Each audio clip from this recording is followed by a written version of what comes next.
Se você está se preparando para o concurso do TSE Unificado 2024, eu gostaria de te apresentar o aplicativo Concurseiro Pro.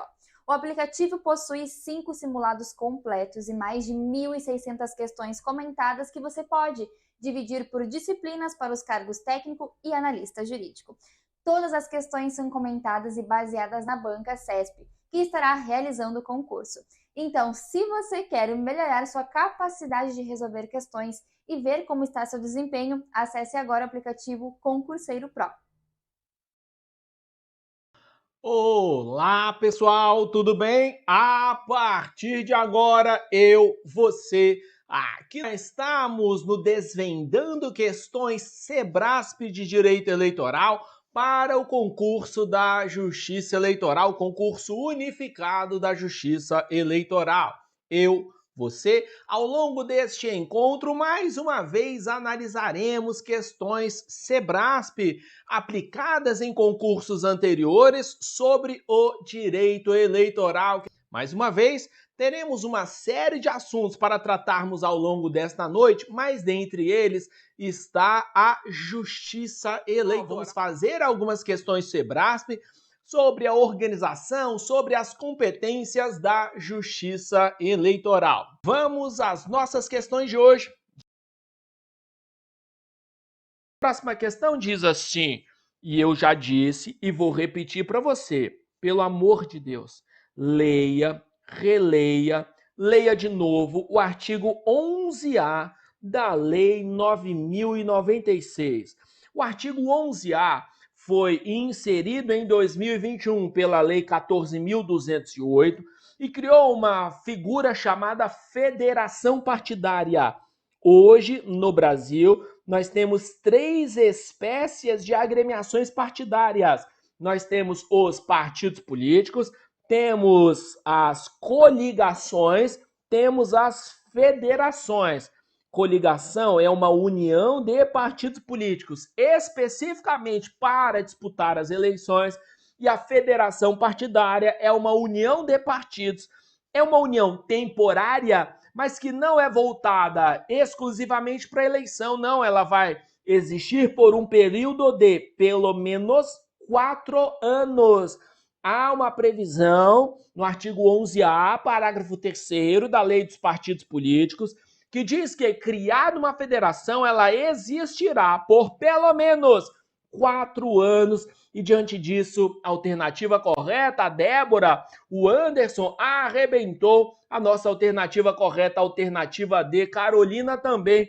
Vamos para a nossa próxima questão, que diz assim: julgue os itens relativos ao alistamento eleitoral e ao voto. Item 1. O alistamento eleitoral é obrigatório para os brasileiros maiores de 18 anos, mesmo que sejam inválidos. E essa questão tem um problema seríssimo. Por quê? A Constituição Federal, ao tratar das espécies, dos tipos de alistamento, previu 3 espécies de alistamento.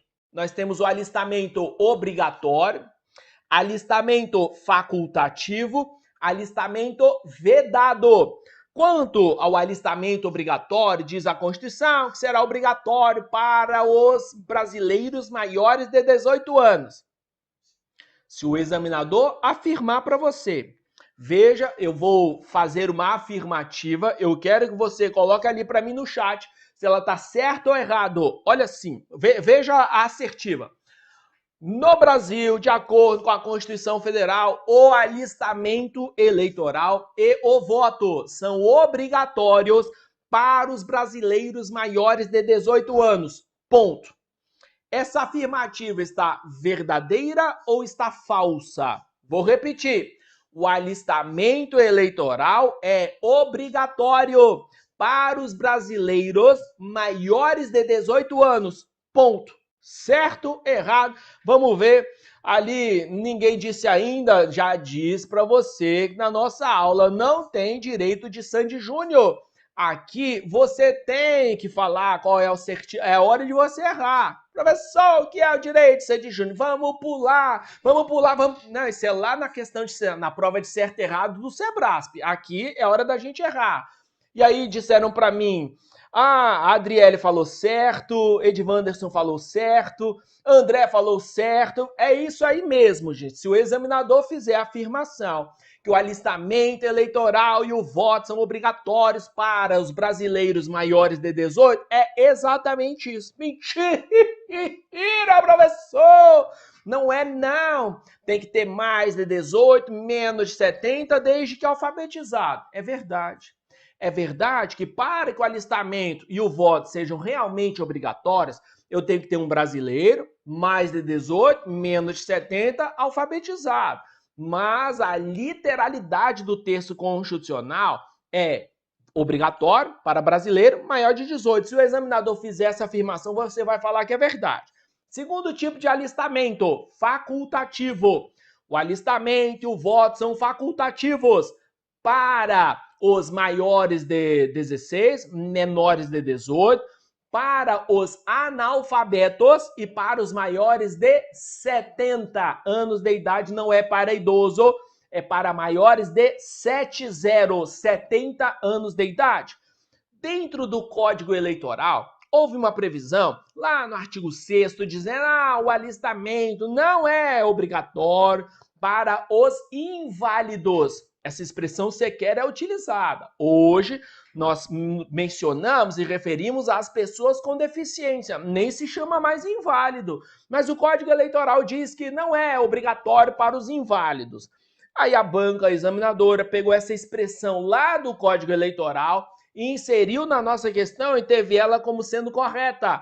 Porque para o Código Eleitoral não há obrigatoriedade de alistamento para inválido. Hoje, o que é que diz o TSE?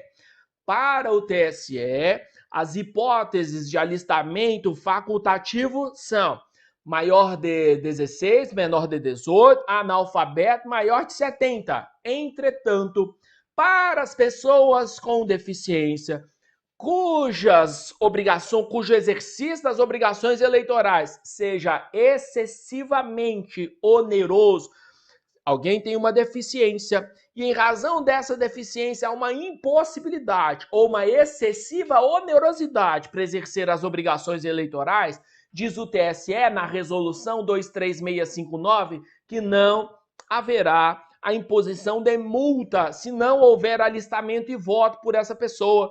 Imagine que nós estejamos de alguém que tem tetraplegia, tem mais de 18, menos de 70, alfabetizado. Ele não consegue se deslocar até o local de votação para votar. Tem multa para ele? Não, não haverá multa, porque para ele não se impõe penas pelo não exercício das obrigações eleitorais. Mas, na nossa questão, a banca examinadora disse para a gente que a previsão lá do Código Eleitoral estava verdadeira, de que não é obrigatório. Para o Gilmar Mendes, no seu livro Direito Constitucional, é obrigatório, inclusive para as pessoas com deficiência, mas se eu tenho uma pessoa com deficiência, cujo exercício das obrigações eleitorais seja excessivamente, demasiadamente oneroso, aí para essas pessoas será facultativo. Para o Tales, Tácito, de Pádua, Ponte Cerqueira, que é um outro doutrinador do direito eleitoral, ele diz que é obrigatório para todas as pessoas com deficiência que tenham mais de 18, menos de 70, mesmo que seja impossível exercer as obrigações eleitorais, mas para elas não haverá imposição de multa, não haverá imposição de sanção pelo não exercício das obrigações eleitorais. Na nossa questão, a banca considerou como correta a afirmação que está lá no Código Eleitoral. 2. É obrigatório o voto dos brasileiros maiores de 16. Essa aqui você não pode errar. Não pode errar. Quem tem mais de 16, menos de 18, o alistamento e o voto são facultativos. 3. É facultativo o alistamento eleitoral de indígena que não fale a língua portuguesa. E aqui nós temos um problema. O artigo 5º, inciso 3º do Código Eleitoral, disse assim: não podem alistar-se como eleitores os que não saibam exprimir-se em língua nacional expressamente. O Código Eleitoral diz: se eu tenho alguém e ele não sabe falar, não consegue exprimir-se em língua portuguesa, que é a língua nacional, ele não pode ser eleitor. Esse caso, em 2010, à época eu ainda era analista judiciário, área judiciária do Tribunal Superior Eleitoral. Esse caso foi levado a julgamento e o que disse o TSE? O TSE disse que a Constituição Federal, para a atribuição, para o reconhecimento da cidadania brasileira, só exigiu 2 requisitos. Quais são os 2 requisitos que devem ser preenchidos por alguém para que ele possa se tornar um cidadão brasileiro? Primeiro, tem que ser brasileiro. Segundo, tem que ter mais de 16 anos de idade. Para o TSE, exprimir-se em língua nacional, ser alfabetizado ou mesmo ele saber falar a língua portuguesa não é requisito para o alistamento eleitoral, razão pela qual entendeu que o artigo 5º, inciso 3º do Código não foi recepcionado pela Constituição Federal. Isso quer dizer que, antes de 2010, se eu tinha um indígena, ele tivesse nascido em um determinado local, só tivesse sido ensinado na sua língua materna e não sabia exprimir-se em língua portuguesa, ele não podia ser eleitor, não podia ser cidadão brasileiro. A partir dessa decisão do TSE, se eu tenho qualquer brasileiro, não só o indígena, qualquer brasileiro, é brasileiro, tem mais de 16 anos, pode ser cidadão brasileiro, independentemente de falar ou não a língua portuguesa. Isso quer dizer que é facultativo o alistamento eleitoral do indígena que não saiba falar português. É verdade que se eu tiver um indígena, mesmo que, aí se ele não sabe falar português, quer dizer que ele é analfabeto. Ele não sabe nem falar, então para ele o alistamento será considerado facultativo. Item 3, verdadeiro. 4. É vedado o alistamento eleitoral do oficial das Forças Armadas em operação militar. Veja, para os militares, nós temos que distinguir, no que se refere ao alistamento eleitoral, 2 situações. Primeira situação, a situação do militar conscrito durante a prestação do serviço militar obrigatório.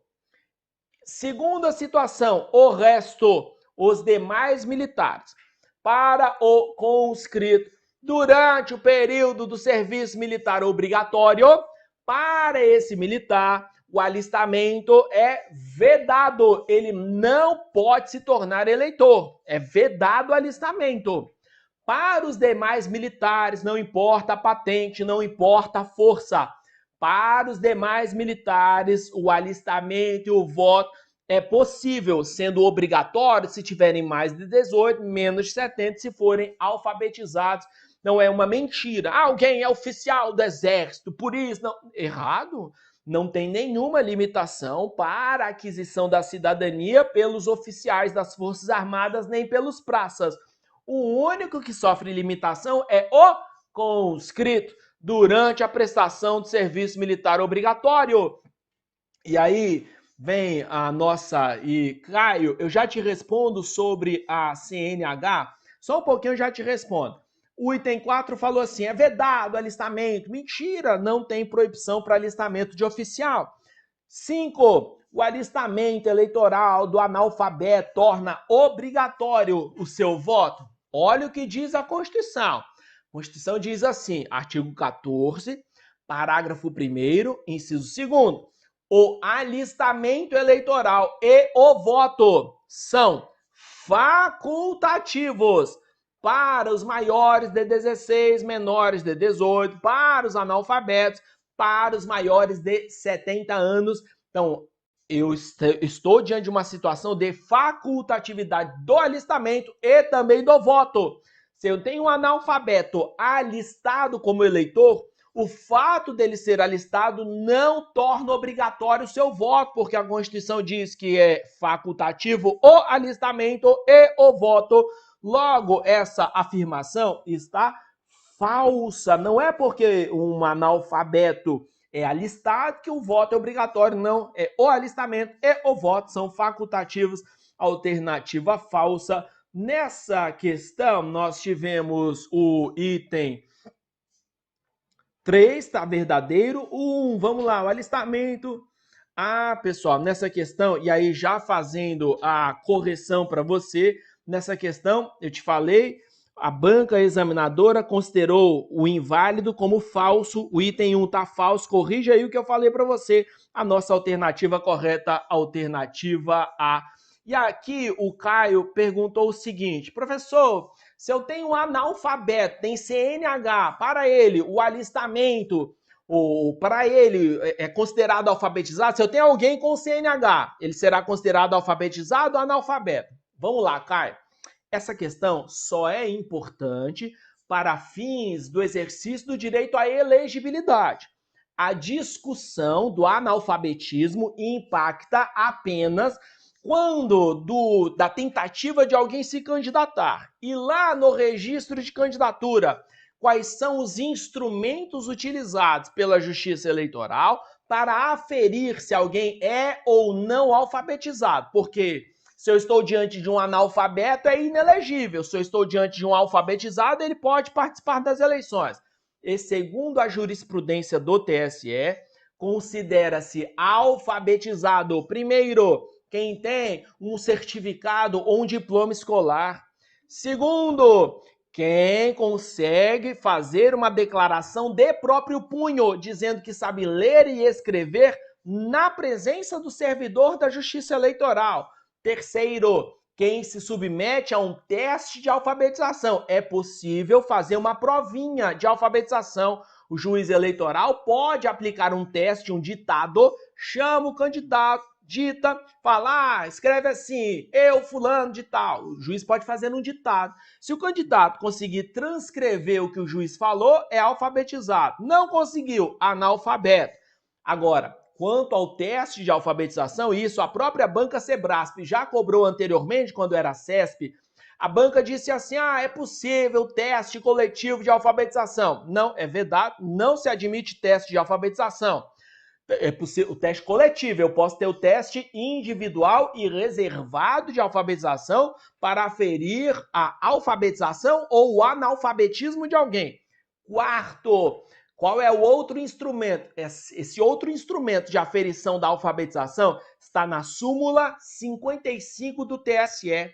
A súmula 55 do TSE diz que considera-se alfabetizado quem tem CNH. A Carteira Nacional de Habilitação é uma presunção de alfabetização de alguém. Então, respondendo, Caio, a sua pergunta, tem CNH, será considerado alfabetizado para fins eleitorais. Vamos para a nossa próxima questão? E a próxima questão diz assim, e aí a Letícia disse, analfabeto pode tirar CNH? Não, porque ele não vai conseguir passar na prova escrita.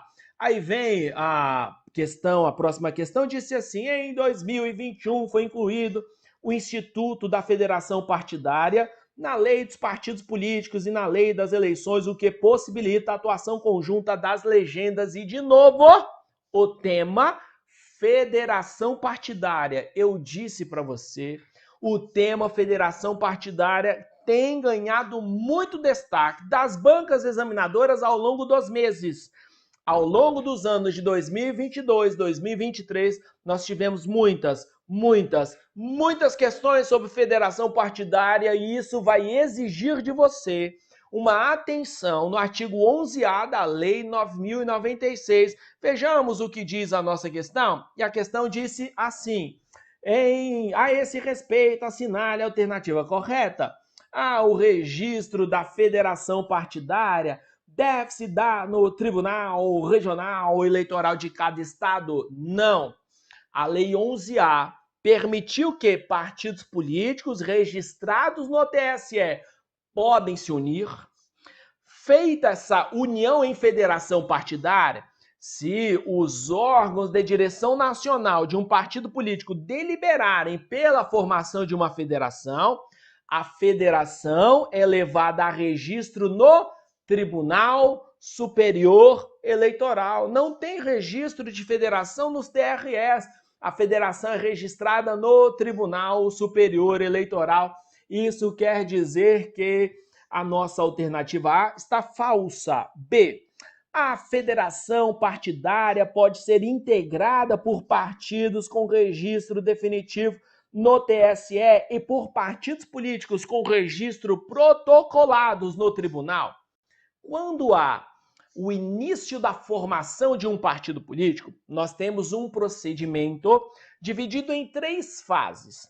Na primeira fase da criação de um partido, os fundadores se reúnem, elaboram a ata de fundação, pelo menos 101 fundadores com domicílio eleitoral em pelo menos 1/3 dos estados, elaboram a ata de fundação, publicam no Diário Oficial, elaboram o programa e vão ao cartório, registram o partido. Atenção, desde o registro do partido no cartório de registro civil de pessoas jurídicas do local da sua sede, desde esse registro já é partido.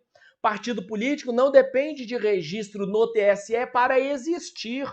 A existência do partido é com registro no cartório.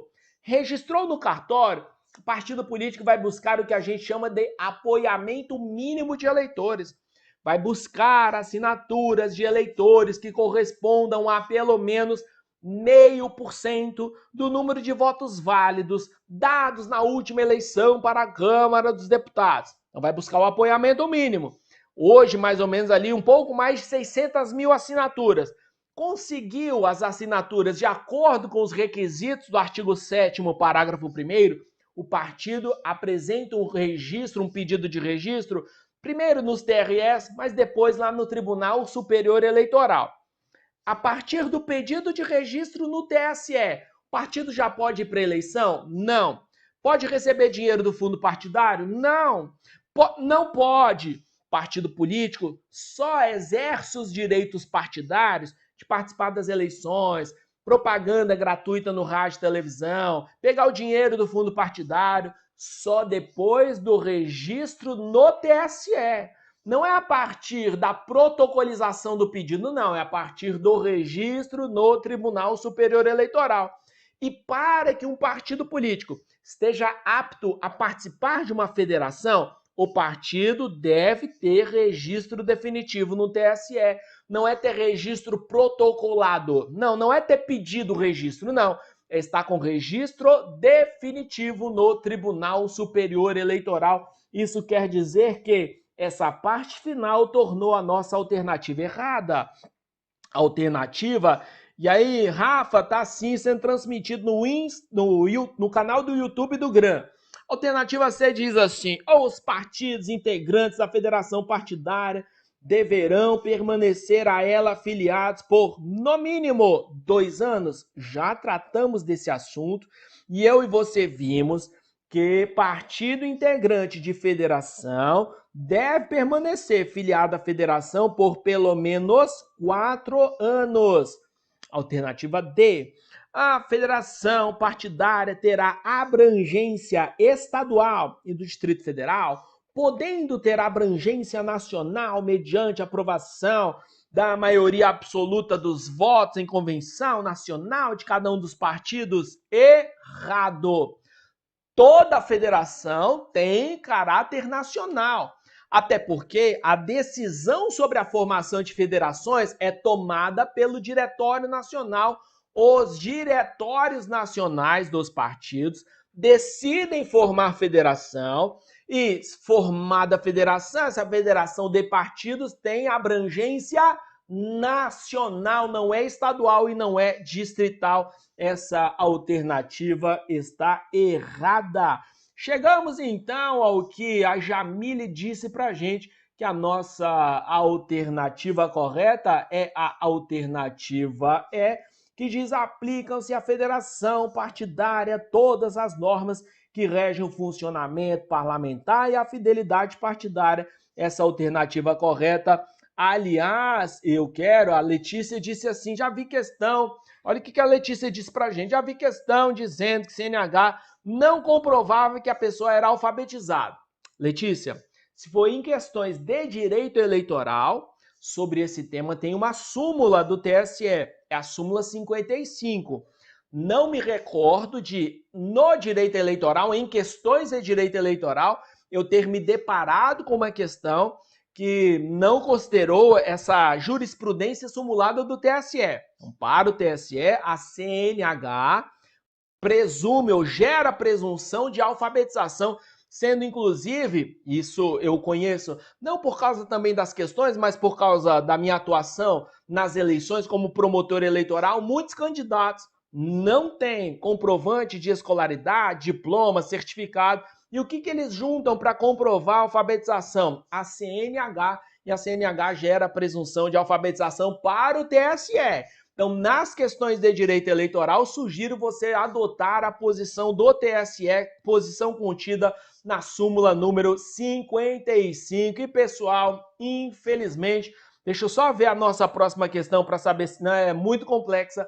A nossa próxima questão, vamos deixar para nossa próxima quarta-feira, nossa próxima sexta-feira à noite. Então, eu e você, toda sexta-feira à noite, já estamos há um mês, toda sexta-noite, fazendo questões de direito eleitoral da banca Sebrasp, para a gente estar preparado para o concurso unificado da Justiça Eleitoral. Deu 8 horas, chegamos ao final então do nosso evento aqui, do nosso Desvendando Questões de Direito Eleitoral Banca Sebrasp dessa véspera de carnaval. Para você que separou um pedaço da sua noite para estar aqui comigo, muito obrigado pela sua audiência, muito obrigado pela sua participação. Efraim, Etienne, Maurício, Maria Luísa, Jamile, Kátia, muito obrigado a todos vocês. Juízo. Neste carnaval, todo mundo com a cara no computador para a gente estudar um pouco mais de eleitoral. E, de novo, neste fim de semana, teremos um simulado para técnico judiciário e analista judiciário, a área administrativa de todas as principais disciplinas, para você se divertir e ver como está a sua preparação. Procura lá. Até sábado à noite eu vou deixar à disposição para você no link da bio do meu Instagram. Pessoal, muito obrigado pela sua audiência, muito obrigado pela sua participação. No mais, que Deus te abençoe. Se você está se preparando para o concurso do TSE Unificado 2024, eu gostaria de te apresentar o aplicativo Concurseiro Pro. O aplicativo possui 5 simulados completos e mais de 1.600 questões comentadas que você pode dividir por disciplinas para os cargos técnico e analista jurídico. Todas as questões são comentadas e baseadas na banca CESP, que estará realizando o concurso. Então, se você quer melhorar sua capacidade de resolver questões e ver como está seu desempenho, acesse agora o aplicativo Concurseiro Pro.